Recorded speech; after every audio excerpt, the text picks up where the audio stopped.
All right, good morning, folks, and welcome to the Palliative Care Friday Chalk Talks. Today's episode is on the phenomenon of first bite syndrome in the setting of malignancy. And we have two fabulous guests joining us here today. Dr. Jessica Ibanez works at Moffitt Cancer Center in the Department of Anesthesiology as an assistant member and the section chief for the Division of Interventional Pain. In addition, she's an assistant program director for the University of South Florida Pain Medicine Fellowship and an assistant professor at the University of South Florida Morsani College of Medicine. Dr. Ibanez received her medical degree from the Georgetown University School of Medicine, an anesthesia residency at Johns Hopkins, and an interventional pain management fellowship at Brigham and Women's Hospital Harvard Medical School. And fun fact, she has won some big sweepstakes in the past, including an all-expense paid trip to Las Vegas for a UFC fight. Welcome, Jessica. Thank you. Yeah. And number two, Dr. Hannah Bromberg also works at Moffitt Cancer Center within the Department of Supportive Care Medicine. In addition, she is an associate professor at the University of South Florida Morsani College of Medicine. She's board certified in both family medicine and hospice and palliative medicine. Dr. Bromberg has authored various case reports pertaining to complex palliative care issues. And a fun fact, she's been a vegetarian since kindergarten. Welcome, Hannah. Thank you. Absolutely. All right, so our format today is going to be a short and sweet interview. We've got just a handful of questions, 20-ish minutes or so, and we'll save a few moments at the end if anybody from the audience has one as well. So we jump right into it with number one. So I was telling Anna earlier when we were talking that first bite syndrome, not well known, and I fully admit that when I read your paper, it was the first time my brain registered those words together. So we need to start with the basics, and we would love for you to just nerd out with us for a few minutes and go into about as much detail as you're willing to about what this is, the anatomy, the physiology of all of this. All right. So, Jessica, if you want, I can start and you can chime in. Does that sound Yeah, good? sure. Yeah. So, um, as Dr. Bazelak just said, Jessica and I work at a cancer center. So, the majority of the patients that we're seeing who would be affected by this are usually cancer patients.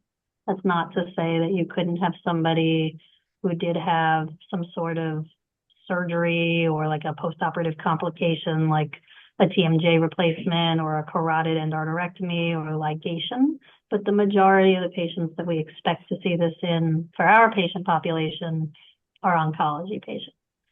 And these are generally patients who have nerve damage secondary to any type of head and neck cancer surgery where the tumor is occupying the parapharyngeal space. The parotid gland is usually the location of the majority of the salivary tumors that we see as well. So that can also be a big point in order to kind of look out for patients who are affected by those salivary tumors. They may be also affected by first bite syndrome. And then we also know that some of it is just idiopathic. So for most of our patient population, we're looking at these patients who have these known tumors or have undergone some sort of resection who are at the highest risk. Yeah, and I think as we move forward with the rest of the questions, it's important to lay the groundwork as to the anatomy, the physiology, the pathophysiology of this. So, we'll take it back to basics. We know that the parotid gland is the largest of our three paired salivary glands. It's divided into two lobes, superficial and deep, and between those lobes run the facial nerve. When we're thinking of where is this in relation to our face, so it's anterior to the ear, and the borders are going to be superiorly your zygomatic arch, anteriorly your masseter, posteriorly your SEM muscle.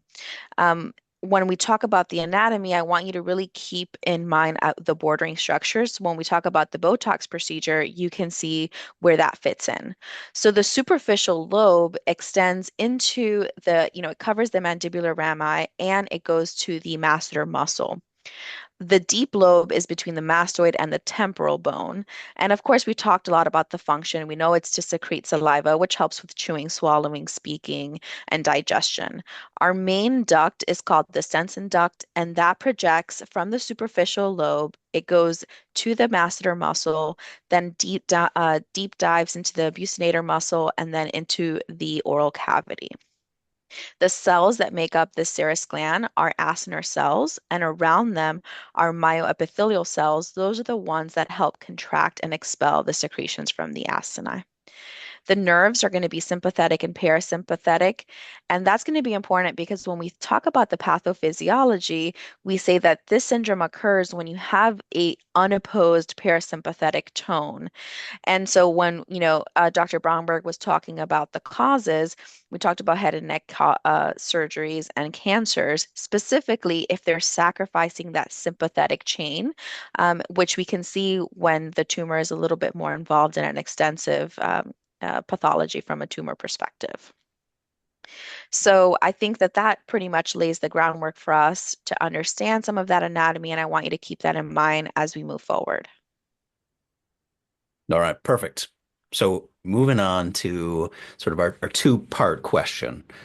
First bite syndrome is something that is a clinical diagnosis. Love to get a sense of what would be your diagnostic criteria, even though there probably aren't any standard diagnostic criteria out there. And then sort of the second part would be, are there any cases that would be atypical, things that we should be on the lookout for? Yeah, so admittedly, I will tell you that this was my first encounter with first bite syndrome. And I made the mistake of kind of treating it with PO medications, and you can see some of the PO meds I tried in the case report. And it's actually Dr. Ibanez who's the one who made the diagnosis on her end. And looking back at it now, it makes perfect sense. So when I went to the literature and I saw that historically these case reports and really any other literature that you find will describe this sharp cramping pain that's unilateral while taking the first bite. And as Jessica was saying a few minutes ago, you're looking for that parotid type region there. So you always want to put in your differential, is this TMJ disorder? Is this some sort of like stylalgia? Is it possible that there could be a glossopharyngeal neuralgia? But based on what the patient told me during this patient encounter, and looking back at this now, hindsight is 2020, it was almost a slam dunk where he was like, yeah, I get this really sharp pain, and it's usually just the first couple bites. It's like one or two bites, and then after I get over that hump, things will start to resolve. Mm-hmm. There wasn't any diagnostic criteria, and it's really a diagnosis that you make clinically. So getting a good history and physical exam is really important to making the accurate diagnosis. But I also think it's important to touch on what you were saying, where if there's any type of atypical presentations. So there are patients who will have idiopathic first bite syndrome. I don't know that Jessica and I necessarily have too many of those types of cases that would probably be coming through our clinics, just because most of our patients are cancer patients, like we were saying. But it does seem like there are some case reports and some literature out there for patients who just, they don't fit those other differential diagnoses that I mentioned. Yeah, and I would add that it all sounds and smells like it, right? So you have the head and neck tumor, and then a pathognomonic thing would be the first bite, and then the pain goes away. And this is in comparison to those differential diagnoses like the glossopharyngeal neuralgia or Eagle syndrome with the stylalgia, which those are rare in and of themselves also. So just to kind of touch on that a little bit, so it gives you guys a little way to differentiate. All of these would present with pain with mastication. The difference is glossopharyngeal and Eagle syndrome would also have a little bit more throat pain, maybe like a globus sensation. And then those two differently, right? The glossopharyngeal and the Eagle syndrome would not get better as you continue to eat. So that's kind of key there. And then differentiating the glossopharyngeal and the Eagle syndrome. So with Eagle syndrome, you're going to have radiographic findings of either an elongated styloid or a calcified stylohyoid ligament. And then glossopharyngeal neuralgia would just be, again, more clinical, not really radiographic findings, but it would be in the differential with the Eagle syndrome and first bite, but really try to get the best history and tease out when pain starts, when pain goes away. I will say all of these patients typically are going to have weight loss. There's going to be hesitancy to eat. And there's probably some overlying temporomandibular disorders that happen with these patients, right? Depending how long they've had the first bite syndrome or something like this, they're going to compensate in the way that they eat. So just think of, our anatomy of our jaw and our mouth, right? That might make the contralateral masseter or ambusinator mastication muscles a little bit hypertrophic, just depending on if they're moving all their food that way. So there's some overlap, but certainly it's a little bit of a clinical diagnosis. My one case that led me down this rabbit hole to finding you folks is I got to see it firsthand. So I was sitting in a room having a goals of care conversation with someone with a head and neck cancer, and halfway through the meeting, their food arrived, and they started to eat. And with that first bite, she started to like scream, and it was very hard to make a sense of what was going on. And this had been going on for her for a while, but she had never really shared it. Also, I probably never knew enough to ask. And she knew enough that she said, just give me a few minutes. I can sort of power through it. And it only lasted maybe a minute or two. And she was able to work her way with the soft foods first and then eventually resume eating. But it sure sounds very, very similar.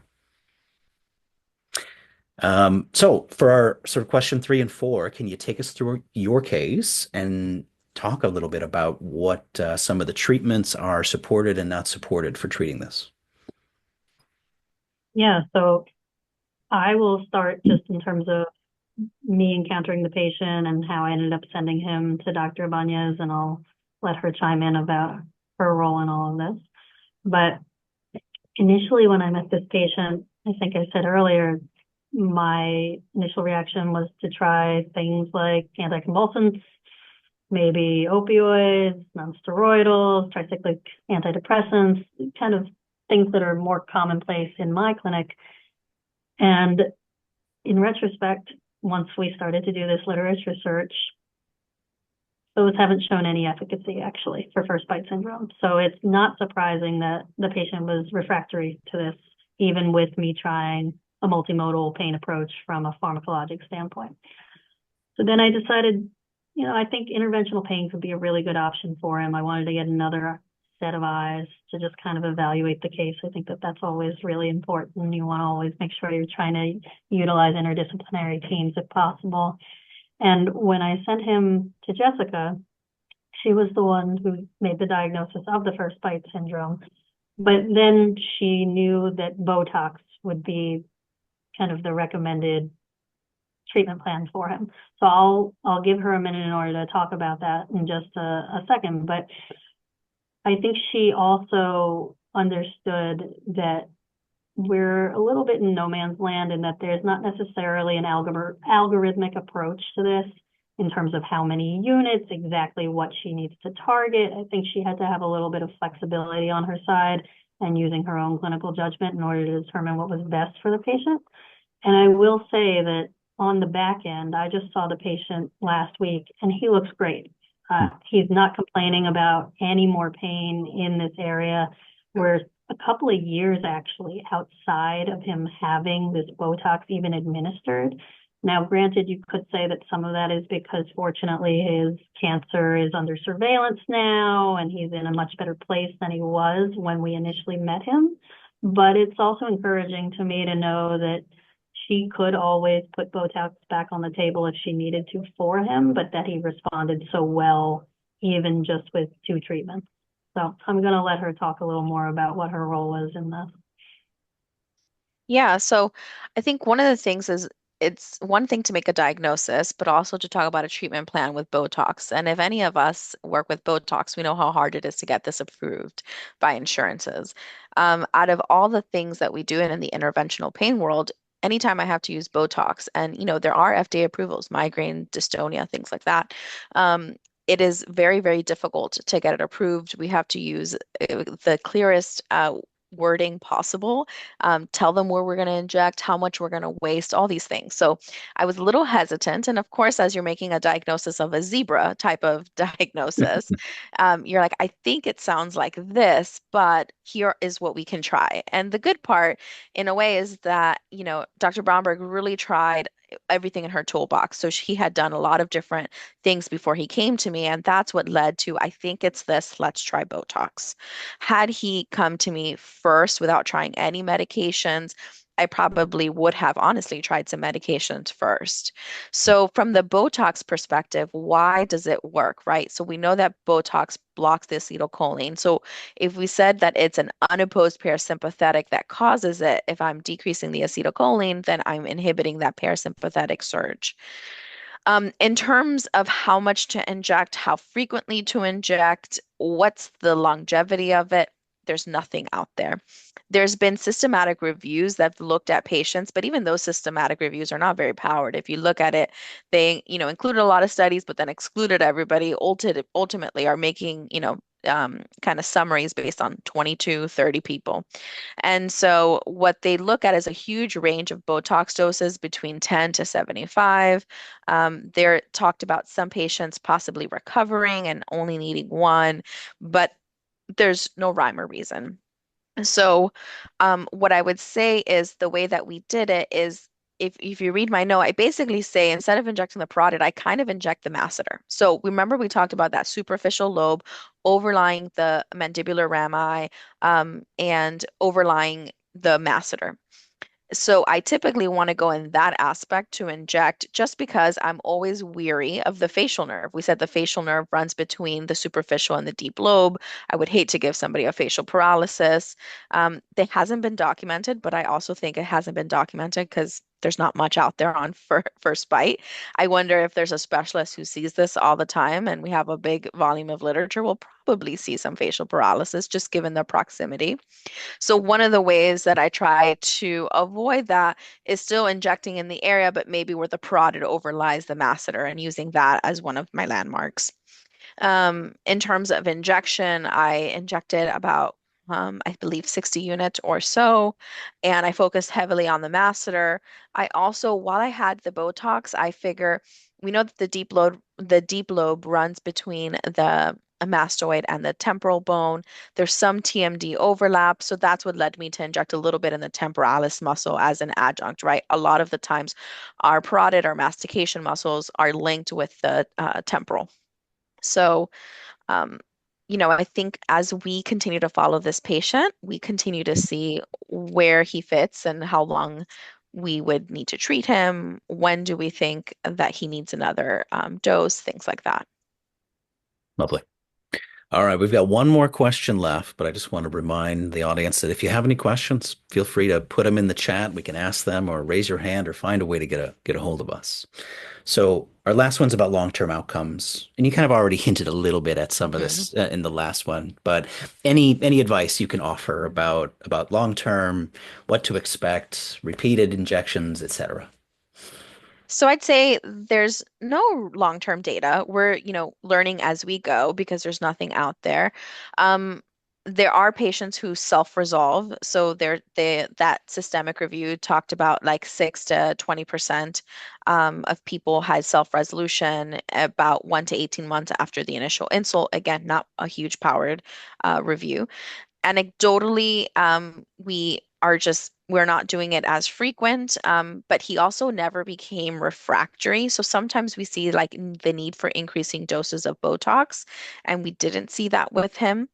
Long term, what would worry me would be atrophy of the surrounding musculature. So anytime that we're injecting Botox into muscles that are used for a motor component like mastication, I worry about weakness in those muscles, atrophy in those muscles that then does the opposite, right? Can Mm, cause pain mm, with mastication. So that's one thing that is on the lookout for me for the future.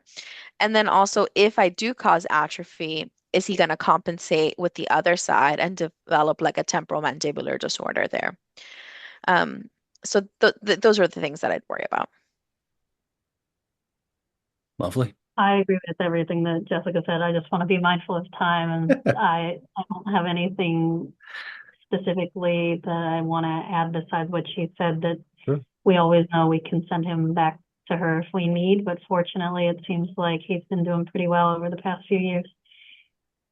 Before I send you guys off on your way, is this a PM&R consult? Is this an anesthesia consult? Is this any of the above or other consults?